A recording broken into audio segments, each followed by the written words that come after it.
한국의 영락교회를 세우신 한경진 목사님은 소천하신 지 제법 오래 되셨지만 여전히 한국 교회에서 존경받으시는 목사님 중에 한 분이십니다.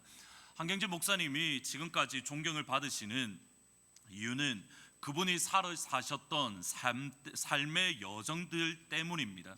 신행일치 믿은 대로 살아가는 삶, 언행일치 말하는 대로 살아가는 삶, 이것이 한경진 목사님의 가장 옆에서 지켜보셨던 분들의 목사님이 향한 평가입니다. 신행일치 믿은 대로 사는 삶, 언행일치 말하는 대로 살아가는 삶. 한경진 목사님과 관련되어서 유명한 한 일화가 있습니다.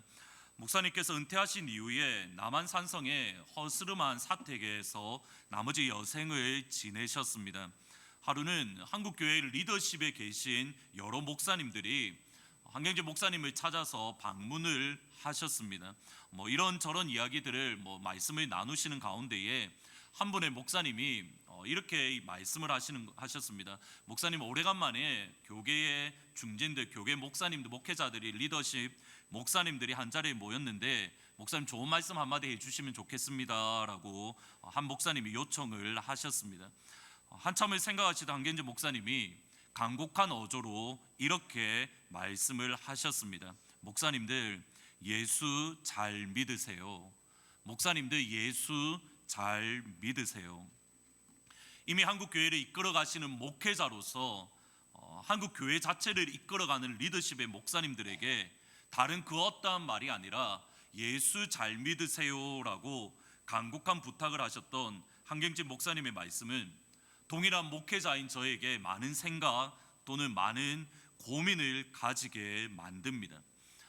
성도들을 세우는, 성도들을 일으켜주는 목사이기 전에 저는 예수님을 믿는 한 명의 신자입니다. 하나님의 교회, 주의 몸된 교회를 이끌어가는 목회자이기 전에 저는 예수님을 따라가는 예수님의 제자입니다. 따라서 저의 최우선 과제는 하나님의 교회를 이끌어가고 주의 성도들을 세우기에 앞서서 제가 가장 신경을 써야 되고, 제가 가장 노력을 해야 되고, 제가 가장 고민을 해야 되고, 많은 시간을 사용해야 되는 것은 예수님을 잘 믿는 신자의 삶입니다. 제가 먼저 예수님을 잘 따르는, 누구든지 나를 따르려거든 자기를 부인하고 자기 십자가를 지고 나를 쫓으라 라고 하셨던 예수님의 제자의 삶을 제가 살기 위해서 먼저 힘을 쓰고 노력을 해야 됩니다. 그런데 예수님 잘 믿는 것이 쉽지가 않습니다. 예수님을 제대로 따르는 제자의 삶, 날마다 나 자신을 부인하고 주님이 주신 십자가를 짊어지는 제자의 삶이 버겁습니다.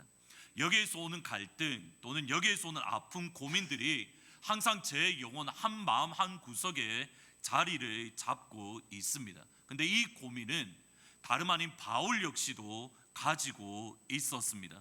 오라 나는 공고한 사람이로다. 이 사망의 몸에서 누가 나를 건져내랴. 그런지 내 자신의 마음으로는 하나님의 법을, 육신으로는 죄의 법을 섬기노라. 여기서 죄의 법을 섬긴다라고 할 때 이 섬기다라는 이 단어는 헬라어로 듈레오라는 헬라어 단어입니다. 그 뜻이 뭐냐면 to conduct oneself as one in total service to another. 그 다음 표현이 중요합니다. 다른 누군가에게 전적으로 섬기는 사람으로서 행동한다인데 그 다음 표현이 번역이 뭐냐면 perform the duties of slaves. 노예의 의무를 행하는 것, 이것이 섬긴다라는 또는 obey, 복종하다라는 뜻입니다. 동일한 단어 섬기다라는 단어가 명사로 사용되어지면 둘로스, 종, 노예라는 의미를 지니고 있습니다. 바울의 고백 또는 그리스도인의 고백이 이겁니다. 내가 마음으로는 하나님의 법을 섬기고 싶고, 내가 마음으로는 하나님의 법을 따르며 마음으로는 하나님의 법에 순종하고 싶은데, 육체, 정확한 의미로는 내가 이 땅을 살아가는 삶의 현장에서는 죄의 법을 섬기고 죄의 법을 즐거워하며 죄의 법에 복종하고 있습니다.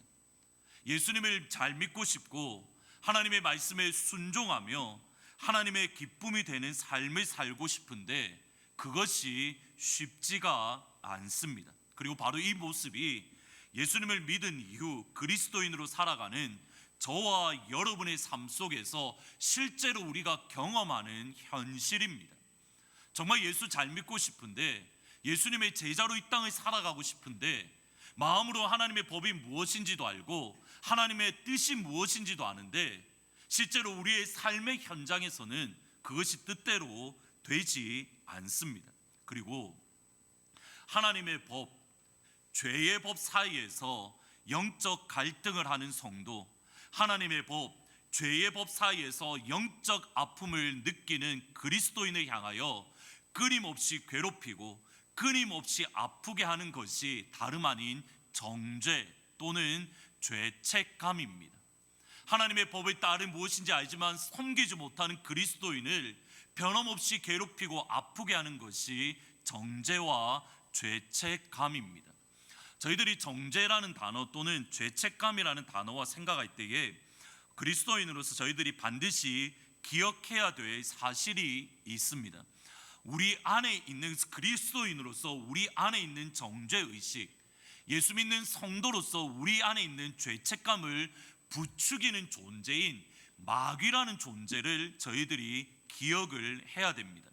우리의 형제들을 참소하던 자, 곧 우리 하나님 앞에서 밤낮 참소하던 자가 쫓겨났고, 요한이 하늘의 열린 문을 통해서 천국의 하나님의 역사를 바라볼 때에 사도 요한이 보았던 것이 이겁니다. 사탄, 마귀가 하나님 앞에서 성도 그리스도인을 향하여 밤낮 참소했다, 끊임없이 고소하고 끊임없이 참소하고 있습니다.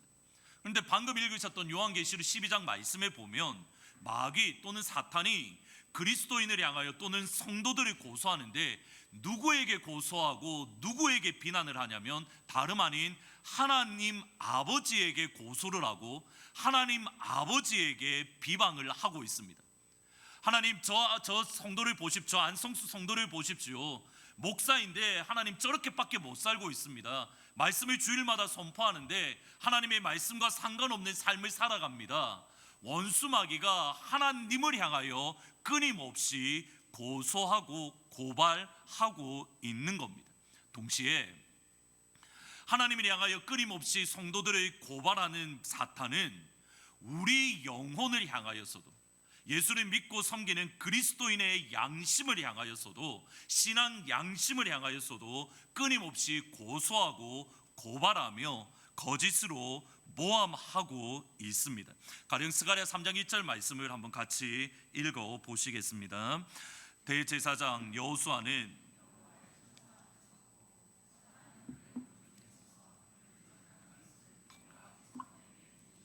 지금 스가랴가 보는 것이, 하나님께서 그의 눈을 여셔서 보여주는 것이 이겁니다. 하늘 아버지 하나님께서 하늘 보좌 위에 앉아 계십니다. 그리고 하늘 보좌 앞에 누가 있냐면 천사가 있고 그 천사 옆에 사탄이 있습니다. 그리고 천사와 사탄 그 맞은편에 누가 있냐면 대제사장 여호수아가 서 있습니다. 여기서 중요합니다. 그림을 그리셔야 됩니다. 하나님이 이렇게 앉아 계시고 그 앞에 천사가 있고 오른쪽에 사탄이 있고 그 앞에 성도 대제사장 여호수아가 서 있습니다. 여기서 중요합니다. 사탄이 지금 어떤 걸 하냐면 그 여호수아를 대적을 하고 있는데, 스가랴 3장 1절 말씀에 의하면 거짓으로 고소하고 모함의 말로 끊임없이 아프게 하고 괴롭히고 정죄감과 죄책감을 일으키는 대상은, 이번에는 사탄은 하나님을 향하여 하는 것이 아니라 스가랴를 향한 대제사장 여호수아를 향하여 끊임없이 고함의 말을, 끊임없이 그를 향하여 고소와 비방의 말을, 그 속에 있는 정죄감을 일으키고 있습니다. 영어 성경에 보면 make accusation against Joshua, 여호수아를 향하여 끊임없이 거짓으로 끊임없이 고소의 말을 하고 있는 겁니다. 사탄은 하나님을 향하여서도 고소를 하지만 사탄은 우리를 향하여서도 우리의 신앙 양심, 우리 그리스도인으로서 우리 영혼을 향하여 끊임없이 비난하고 비판하며 끊임없이 고소하고 있습니다. 궁금한 것은 그렇다면 과연 사탄은 대제사장 여호수아를 향하여 어떤 말로 공격하고 있고 어떤 말로 그의 정죄감을 일으키고 있습니까? 스가랴서는 바벨론 포로에서 돌아온 직후에 기록되어진 하나님의 말씀입니다. 70년 전에 바벨론 군대에 의해서 예루살렘은 철저하게 파괴되었습니다. 예루살렘뿐만 아니라 예루살렘 성전까지도 완전히 무너지고 파괴되었습니다. 그리고 70년이라는 기간 동안 유다 백성은 바벨론 포로로 잡혀서 바벨론의 종으로 살아갔습니다. 예루살렘 성전이 무너지고 유다가 하나님 앞에 오시기에 바벨론에 의해서 파괴되어질 뿐만 아니라 유다 백성들이 바벨론의 종이 되었던 것은 이유는 하나밖에 없습니다. 유다 백성들이 하나님 앞에 지었던 죄 때문입니다. 그들이 하나님을 섬기는 제사장의 나라가 아니라 하나님을 버렸기 때문입니다. 그들이 하나님을 향하여 반역을 했고 하나님을 향하여 배반하는 자리에 섰기 때문입니다. 하나님은 죄를 범하는 유다 백성들, 하나님은 하나님을 향하여 배반하고 반역하며 하나님을 버렸던 유다 백성들을 바벨론을 들어서 그들을 심판하셨습니다. 심지어 하나님의 이름을 영원히 두시겠다 약속하셨던 예루살렘 성전까지 하나님은 파괴해 버리시면서까지 그들을 심판하셨습니다. 마이어스라는 학자는 대제사장 여호수아를 향한 사탄의 공격을, 사탄의 비방을 이렇게 설명을 합니다. 사탄은 이스라엘의 죄악에 대한 심판으로 하나님께 버림을 받았고 성전 파괴와 더불어 제사장직도 더 이상 효력이 없다는 식으로 고발하며 대적했을 것이다. 하나님 예루살렘 성전이 무너져 있던 상황에서 예루살렘 성전이 무너졌는데 대제사장은 의미가 없다는 식으로 그 여호수아를 끊임없이 고발하고 끊임없이 대적을 했던 겁니다. 이것과 더불어 실제적인 고민이 있습니다. 대제사장 여호수아의 할아버지는 스라야로 예루살렘이 바벨론에 의해서 함락되던 날 바벨론 군대에 의해서 그의 할아버지 제사장은 처형을 당했습니다. 그의 아버지였던 여호사닥은 바벨론 포로로 끌려가서 이방 땅인 바벨론에서 죽었습니다. 아마도 대제사장 여호수아는 이방 땅인 유다가 바벨론 포로에 끌려갔던 그 바벨론에서 태어나서 다시 예루살렘으로 돌아왔던 것 같습니다. 그러면 마귀의 공격은 이겁니다. 이방인의 땅에서 태어난 여호수아는 대제사장으로서 그 역할을 감당할 수 없다라는 겁니다. 대제사장으로서 이방 땅에 살면서 그 스스로가 이미 부정하게 되었고 하나님께서 구별하신 가나안 땅이 아니라 약속의 땅이 아니라 이방 땅에 거하면서 이방 자기도 모르는 사이에 이방 신에 의해서 그 스스로가 더러워지고 정결하지 못하고 거룩하지 못한 모습으로 너는 하나님 앞에 대제사장으로 설 자격이 없다는 식으로 끊임없이 사탄은 여호수아를 공격했을 겁니다. 실제로 이 이후에 3장 1절 이후에 성경에서 표현되는 여호수아의 모습은 불에서 꺼낸 그슬린 나무 또는 더러운 죄악을 입은 더러운 옷을 입고 있다라고 표현되어지고 있습니다. 제가 정작 관심을 가지는 것은 이겁니다. 사탄이 지금 끊임없이 여호수아를 향하여 공격을 합니다. 그런데 여호수아는 사탄의 공격에 대해서 아무런 반응, 어떠한 반박을 하고 있지 않습니다. 여호수아 역시도 지금 사탄이 그를 향하여 하고 있는 고소들, 사탄이 그를 향하여 하고 있는 비난, 비판들을 인정하고 있다라는 뜻입니다. 예루살렘 성전은 실제로 무너지고 파괴되었던 것은 유다 백성들이 지었던 죄 때문입니다. 하나님께서 그들을 심판하신 것이고 그들은 하나님의 정죄를 받았습니다.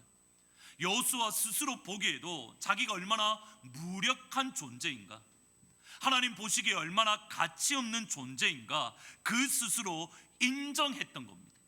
그 스스로도 자기는 대제사장으로서 하나님과 백성 사이에 서서 중보할 수 있는 대제사장의 사명을 감당할 만한 그릇이 아닙니다.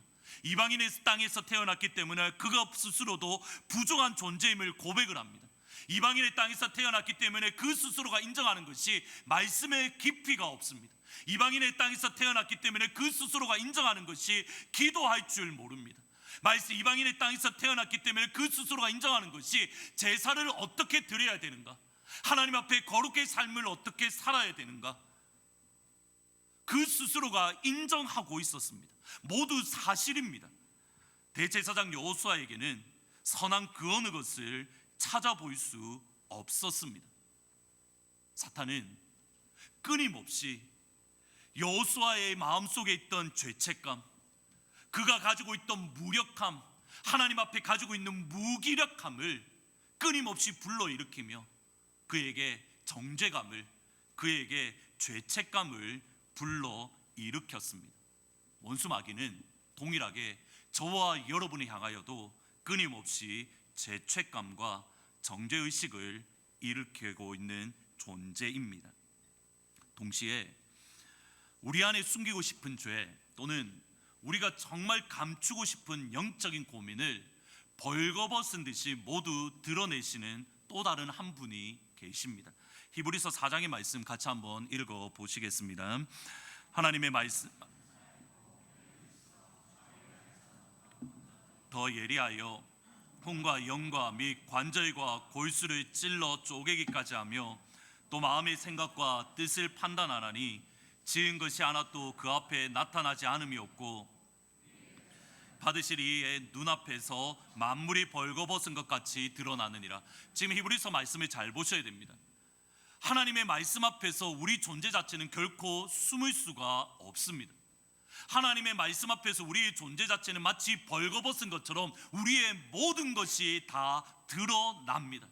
우리의 마음의 생각, 우리가 가지고 있던 뜻까지도 온전하게 드러나게 되어져 있습니다.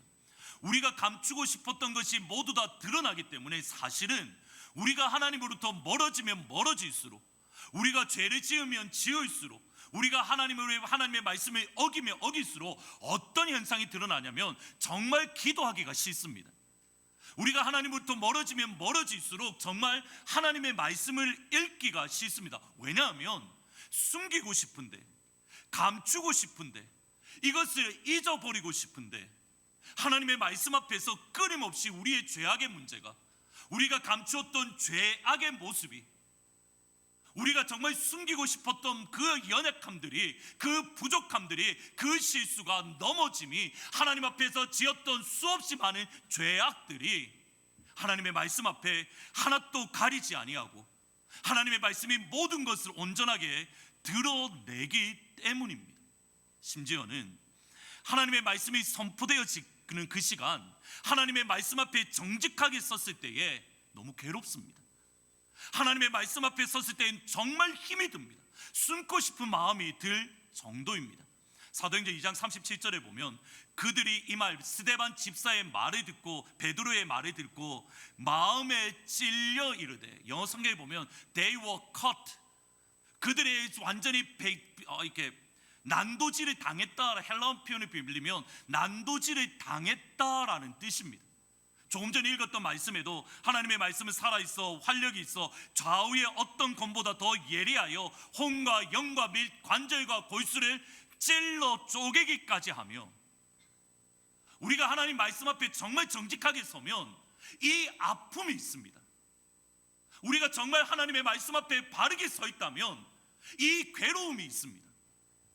하나님의 말씀 앞에 우리가 정직하게 선다면 이 눈물이, 이 고통스러움이 우리 가운데에 있습니다. 보셔야 됩니다. 마귀가 하는 사역이 뭐냐면, 마귀도 우리가 정말 숨기고 싶었던 것들, 우리가 숨기고 싶은 과거, 죄악들, 우리의 더러운 죄악 의도들을 낱낱이 드러내고 있습니다. 하나님의 말씀 역시도 우리가 숨기고 싶은 과거, 우리가 감추고 싶은 죄악들, 우리의 생각, 우리의 의도를 낱낱이 밝힙니다. 마귀의 고소로 인해서 우리가 정말 아픕니다. 마귀의 고소로 인해서 우리가 정말 괴롭습니다. 마귀의 고소로 인해서 우리가 안에 죄책감이 들고 우리의 정죄감이 들기에 괴롭습니다. 정확하게 하나님의 말씀 앞에서 우리 역시 괴롭고, 하나님의 말씀 앞에서 우리의 영혼이 난도질을 당하며 괴로운 일들이 일어납니다. 밖으로 드러나는 현상을 잘 보셔야 됩니다. 마귀의 역사도 우리의 모든 것을 드러낼 뿐만 아니라 우리를 아프게 합니다. 하나님의 말씀도 우리의 모든 것을 드러낼 뿐만 아니라 우리를 너무 괴롭고 아프게 합니다. 그러면 하나님의 역사와 마귀의 역사는 어떻게 다릅니까? 나아가 하나님의 역사와 마귀의 역사는 어떻게 분별할 수 있습니까? 우리 이 질문을 가지고 고린도후서 7장 10절 말씀을 같이 한번 읽어 보시겠습니다. 하나님의 뜻대로 하는 근심은 세상 근심은 사망을 이루는 것이라. 이게 분명히 sorrow라고 표현합니다. 슬픔이라고 말을 합니다. 보셔야 됩니다. 사탄의 고발, 사탄의 고소는 우리로 하여금 절망에 이르게 합니다. 얼마나 무가치한 존재인가, 얼마나 연약한 존재인가, 얼마나 죄악된 사람인가 낱낱이 드러내어서 우리로 하여금 슬픔 가운데, 우리로 하여금 비탄 가운데에, 우리로 하여금 절망과 포기 가운데에 빠뜨립니다. 그런데 그 절망은 키에르케고르의 표현을 빌리면 죽음에 이르는 질병입니다. 사탄의 고소는 이것이 전부입니다. 우리가 얼마나 무가치한 존재인가, 우리가 얼마나 연약한 존재인가, 얼마나 죄악으로 더러워진 존재인가, 얼마나 연약한 존재이고 힘이 없는 존재이고 얼마나 악한 존재인가, 우리의 모든 죄악의 산낱 가득한지 낱낱이 드러냅니다. 그 결과 우리로 하여금 좌절의 자리, 낙담의 자리, 절망의 자리, 포기의 자리, 마지막으로 죽음으로 이끌어 갑니다. 이것은 마귀의 역사입니다. 하나님의 말씀, 성령의 역사는 전혀 다릅니다. 분명히 동일하게 절망합니다. 동일하게 하나님 말씀 앞에서 무가치하고 연약한 존재임을 깨닫습니다. 동일하게 하나님 말씀 앞에서 좌절합니다.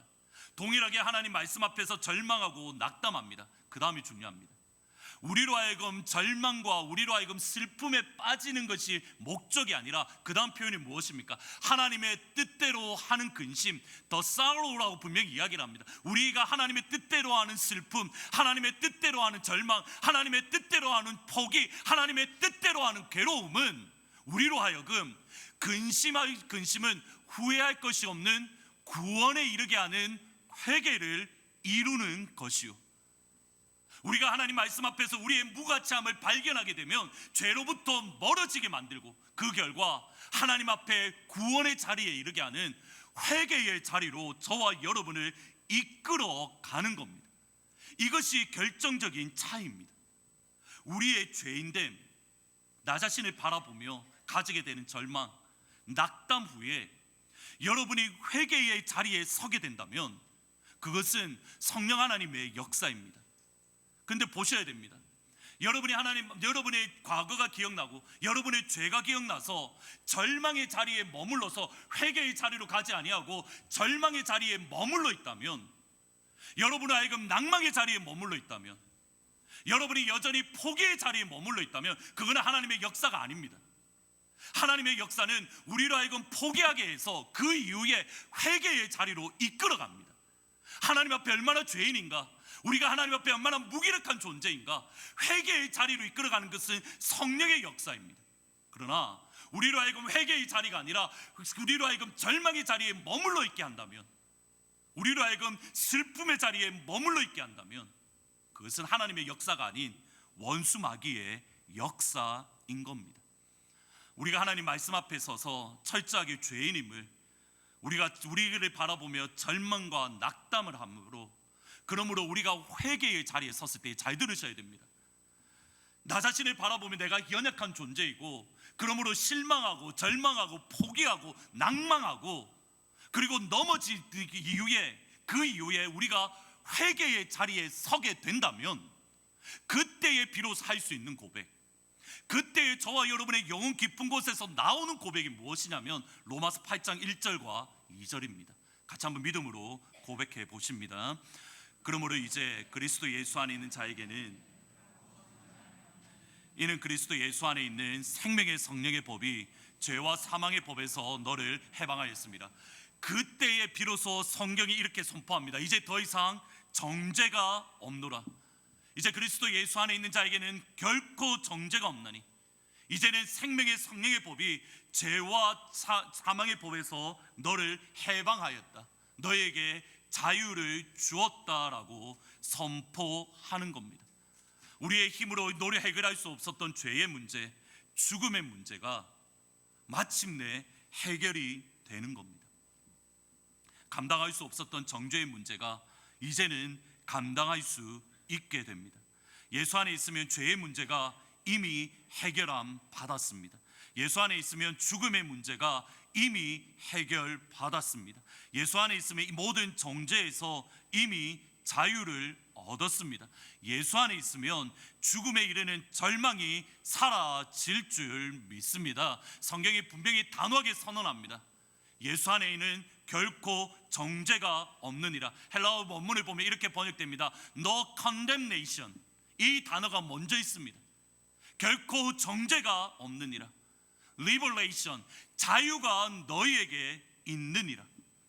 하나님의 이 역사가 여러분 가운데 임하기를 주님의 이름으로 축원합니다. 절망의 자리가 아니라, 낙망의 자리가 아니라 회개의 자리에 머물러서 하나님 앞에 이 자리에까지 설 수 있는 놀라운 역사가 여러분 가운데 임하기를 그리스도의 이름으로 축원합니다.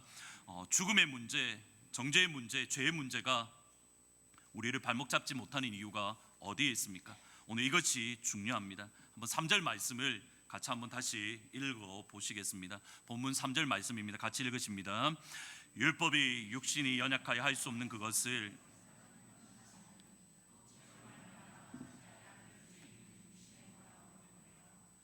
죄를 정하사. 우리 성경에는 번역되지 않은 중요한 단어가 3절에 있는데, 헬라어에 있는데 뭐냐면 가르라는 단어로 왜냐하면 because 또는 for라는 단어입니다. 그래서 영어 성경에 보면 for라는 단어 또는 because라는 단어로 먼저 시작을 합니다. 그리스도 예수 안에 있는 자에게 정죄가 없다. 그리스도 예수 안에 있는 자에게 자유가 있는 이유가 무엇인가? 그것이 3절이 설명하는 내용입니다. 1절부터 3절까지 연결해서 읽으면 이렇게 말씀드릴 수 있습니다. 그리스도 예수 안에 있는 자에게는 결코 정죄가 없습니다. 생명의 성령의 법이 죄와 사망의 법에서 해방하였습니다. 왜냐하면 율법이 연약하여 할 수 없는 것을 하나님이 행하셨기 때문입니다. 이 표현을 잘 보셔야 됩니다. 그리스도 예수 안에 있는 자에게는 정죄가 없습니다. 왜냐하면 하나님이 행하셨기 때문입니다. 그리스도 예수 안에 있는 자에게는 자유가 있습니다. 왜냐하면 하나님이 행하셨기 때문입니다. 영어 성경에 보면 연약하다라는 말, 헬라어 말로 powerless 또는 이렇게 impossible이라는 말로도 번역할 수가 있습니다. 육신이 연약합니다. 힘이 없고 능력이 없습니다. 내 안에는 아무런 소망이 없습니다. 나에게는 절망밖에 없습니다. 나에게는 포기밖에 없습니다. 그런데 그리스도 예수 안에 있는 자에게는 무슨 일이 일어나냐면 하나님께서 대신 행해 주시는 겁니다.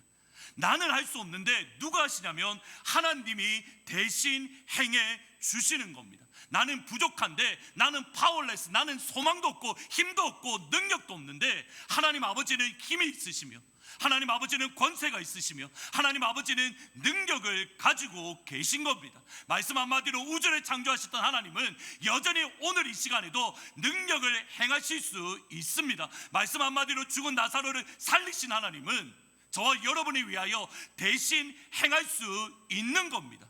구원은 내가 하는 게 아닙니다. 구원은 나의 능력으로 행하는 게 아닙니다. 구원은 하나님 아버지께서 저와 여러분을 위하여 대신 행해 주시는 겁니다. 다시 한번 여호수아를 보셔야 됩니다. 여호수아가 다시 하나님의 사탄이 하는 공격에 대해서 아무런 반응을 할 수 없었습니다. 마귀의 말이 다 옳았기 때문입니다. 객관적인 사실이기 때문입니다. 여호수아는 불에 탄 나무에 불과합니다. 더러운 옷을 입고 있는 제사장으로 준비되지 않은 존재입니다. 그런데 그 다음 말씀을 보셔야 됩니다. 스가랴 3장 4절과 5절 말씀입니다. 같이 한번 읽어보십니다. 여호와께서 자기 앞에 선 자들에게 명령하사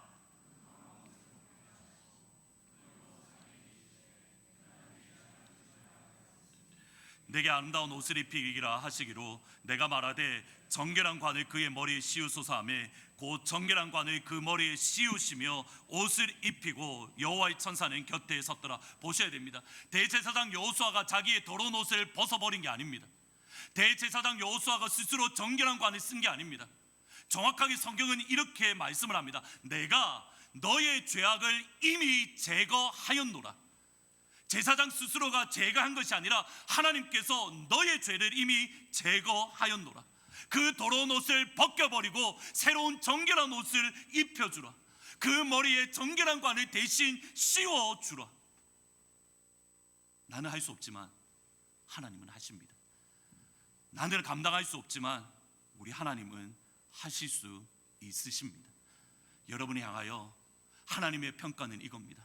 여러분의 더러운 옷을 벗겨버리고, 여러분의 더러운 죄악의 옷을 벗겨버리고, 하나님께서는 정결한 옷을 입혀주셨으며 하나님은 정결한 관을 이미 씌워주셨습니다. 핵심은 이겁니다. 누구의 말을 들을 것이며 누구의 말을 붙잡으시겠습니까? 창세기 3장 1절에 보면 이런 말씀이 있습니다. 그런데 뱀은 여호와 하나님이 지으신 들짐승 중에 가장 강교하니라. 뱀이 여자에게 물어 이르되 하나님이 참으로 너희에게 동산 모든 나무의 열매를 먹지 말라 하더냐. 아담과 하와가 타락했던 바로 그 장면입니다.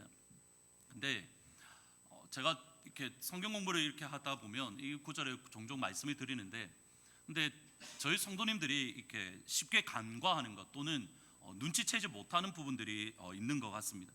여러분, 창세기 3장 1절을 읽으면서 이상한 게 있어야 됩니다. 아니, 있어야만 합니다. 이상한 게 뭐가 있습니까? 창세기 3장 1절을 읽으시면서요, 가장 이상한 것은 뭐냐면 뱀이 여자에게, 하와에게 말을 걸고 있고 여자는 뱀과 대화를 하고 있는 겁니다. 사람과 대화하는 뱀, 여러분, 뱀이 사람의 언어를 썼을까요? 사람이 뱀의 말을 썼을까요? 손을 들어서 표시해 볼까요? 여자가 뱀의 말로, 이 시간은 여자가 뱀의 말을 했겠습니까? 뱀이 사람 말을 했겠습니까? 뱀이 사람 말을 했습니다. 이 구절만 본다면. 그러면 보셔야 됩니다. 사람과 말하는, 사람의 언어, 물론 지금 우리의 언어는 아니지만 사람의 말을 하는 뱀, 여러분, 이게 정상적입니까? 이거 대단히 비정상적인 일입니다. 우리는 어떤 생각을 가지냐면 에덴 동산이 이미 죄를 짓기 전이기 때문에 뱀이 사람 말을 했을 것이다. 아닙니다. 뱀은 여전히 그때나 지금이나 어떤 말을 합니까? 뱀의 말을 합니다. 저희 집에 미키가 강아지가 있습니다. 저희 집 미키가 저는 물론 한국말을 막 하고 있지만 저희 미키가 사람 말을, 한국말을 하겠습니까? 미키가 개말, 표현이 그런데 개의 말을 하겠습니까? 개의 말을, 저희 미키 개 말을 합니다. 뭐 사람 말을 하면 제가 이 자리에 있겠습니까? 팔았지. 개의 말을 합니다. 근데 그 개가 마치 에덴 동산으로 딱 옮겨 보겠습니다. 미키가 사람 말을 하겠습니까? 미키가 개의 말을 하겠습니까? 여전히 개의 말을 합니다. 이게 잘못된 겁니다. 물론 뭐 조금 더 신학적인 내용으로 들어갈 수는 있겠지만, 근데 그 다음 구절을 보셔야 됩니다. 그 다음 표현을 보셔야 됩니다. 아담과 하와가 뱀의 유혹에 넘어가서 선악을 알게 하는 나무를 먹었습니다. 제 질문은 이겁니다. 죄를 짓기 전에 아담과 하와, 죄를 지은 이후에 아담과 하와가 어떻게 다릅니까? 죄를 짓기 전에 아담과 하와, 뭐 예를 들면 죄를 지은 이후에 아담과 하와는 얼굴에 땀을 흘려야 살 수 있었습니다. 창세기 3장 17절과 19절에 보면 너는 저주를 받아 평생에 수고하여야 소산을 먹으리라. 얼굴에 땀을 흘려야 먹을 것을 먹을 것이다. 이게 하나님께서 아담과 하와에게 주셨던 저주 중에 하나입니다. 그러면 질문 드리겠습니다. 죄 짓기 전에 아담과 하와는 수고하지 않았습니까? 죄 짓기 전에 아담과 하와는 그냥 가만히 앉아서 나무의 열매만 따서 먹었습니까? 창세기 2장 15절 말씀을 보면 이렇게 말씀을 합니다. 여호와 하나님이 그 사람을 이끌어, 그 다음 표현을 보셔야 됩니다. 에덴 동산에 두어 그것을 경작하며, NAT 성경을 번역을 해놓았는데 to work it, 또는 뭐 다른 성경에 보면 cultivate, 히브리 말로 보면 cultivate라는 말이 맞습니다. 경작하다, 땅을 갈아야 되고, 죄 짓기 전에도 아담은 에덴 동산에 땅을 갈았고 밭을 메었고 여러분, 밭 메는데 여러분 땀 안 흘리는 사람 있으십니까? 밭일하면 땀을 흘리게 되어져 있습니다. 그 말은 에덴 동산 죄를 짓기 전에도 아담과 하와는 땀을 흘렸고 일을 했고 수고해서 겨우 열매를 먹었다라는 사실입니다. 차이점이 어디에 있습니까? 일에 대한 개념 자체가 바뀌는 겁니다. 아담과 하와가 죄는 지었지만 그의 실제적인 변화, 잘 보셔야 됩니다. 아담과 하와가 선악을 알게 하는 나무를 먹었지만 실제적인 변화, 물리적인 변화가 있었던 게 아닙니다. 이 땅 가운데 죄가 들어와서 그 죄 때문에 죽음이 들어왔습니다. 그러나 아담이 죄를 지어서 죽음은 들어왔지만 즉각적으로 죽은 것은 아닙니다. 아담은 여전히 900살까지 살았습니다. 차이점은 어디에 있습니까? 눈에 보이는 변화가 있었던 게 아닙니다. 물리적인 변화가 있었던 게 아닙니다. 하나님 눈에 보시기에 하나님 앞에서 그의 영혼이 죽어버리는, 하나님과 완전히 단절되어 버리는 실제적인 변화는 그 속에 있었지만 물리적인 변화가 있었던 것은 아니라는 겁니다. 동일합니다. 예수 그리스도 안에서 누구든지 그리스도 예수 안에 있으면 새로운 피조물이라 하셨고, 그리스도 예수 안에 있는 자에게 결코 정죄가 없다, 로마서 8장 1절에서 선언할 때에, 아이덴 동산의 사건을 하나님께서 다시 뒤집어 엎어 놓으셨을 때에 저와 여러분의 삶에 실제적인 변화는 없습니다. 우리가 누구든지 그리스도 예수 안에 있으면 새로운 피조물이다, 우리가 정죄가 없다, 우리가 자유하다라고 하지만 여러분의 상황이 바뀌는 것은 하나도 없습니다. 여러분의 환경이 변하는 것은 없습니다. 상황은 여전히 그대로입니다. 환경은 여전히 그대로입니다. 여러분이 예수님을 믿는 그 순간 갑자기 세이빙스 어카운트에 몇십만 불이 들어오게 되는 겁니까? 제가 예를 들겠습니다. 제가 이 시간 예수를 믿었습니다. 예수를 믿은 그 순간 제가 갑자기 20파운드 30파운드 쏙 빠지는 겁니까? 예수 믿기 전에 밥을 3그릇을 먹었습니다. 물론 4그릇을 먹습니다. 4그릇을 먹었습니다. 예수 믿고 난 다음에는 정상적으로 2그릇만 먹겠습니까? 우리가 예수 믿는 그 순간, 로마서 8장 1절과 2절에 들어가는 그 순간에조차도 여러분의 삶 가운데의 실제적인 변화는 없습니다. 여전히 자녀들은 어그러진 길로 가고 있습니다. 여전히 남편은 여러분을 아프게 하며, 여전히 남편은 아내들은 여전히 어그러진 길로 가고 있습니다. 여전히 직장 상사는 나를 괴롭힙니다. 우리가 그리스도 예수 안에 있다 하더라도, 정죄가 사라지고 자유함을 얻었다 하더라도 여전히 여러분의 비즈니스는 어려움 가운데에 놓여져 있습니다. 여전히 나를 괴롭힙니다. 여전히 나를 무시합니다. 여러분의 상황이 바뀐 것이 없습니다. 여전히 상황만 바라보면 절망스럽고 여전히 낙담됩니다. 무엇이 바뀐 겁니까? 바라보는 시선이 바뀐 겁니다. 바라보는 영적인 생각이 새로워지는 겁니다. 하나님의 평가, 여러분이 향한 평가가, 천국에서의 여러분이 향한 평가가 완전히 달라지는 겁니다. 이전에는 정죄받아서 죽음에 이르렀던 사람이 하나님의 자녀로 거듭나며, 이는 내 사랑하는 자요 내 기뻐하는 자라. No condemnation, liberation. 여러분을 향한 하나님의 선포가 달라지는 겁니다. 베드로전서 1장 24절과 25절에 보면 이런 말씀이 있습니다. 같이 한번 읽어보시겠습니다. 그러므로 모든 육체는